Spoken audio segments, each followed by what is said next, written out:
ડભોઈનો સરિતા ફાટક ઓવરબ્રિજ મરામત અર્થે 10 દિવસ માટે એક તરફ બંધ રહેશે.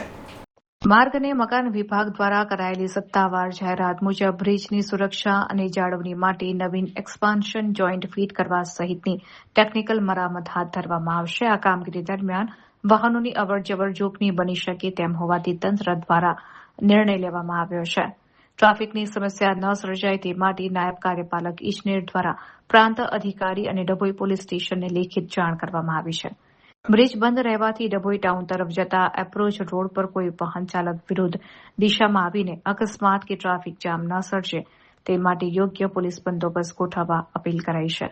માર્ગ અને મકાન વિભાગ દ્વારા વડોદરા ડભોઈ માર્ગ પરથી પસાર થતા તમામ નાના મોટા વાહન ચાલકો અને સ્થાનિક રહીશોને આ 10 દિવસ દરમિયાન સહયોગ આપવા અને તંત્ર દ્વારા દર્શાવેલા વૈકલ્પિક માર્ગોનો ઉપયોગ કરવા ખાસ વિનંતી કરવામાં આવી છે.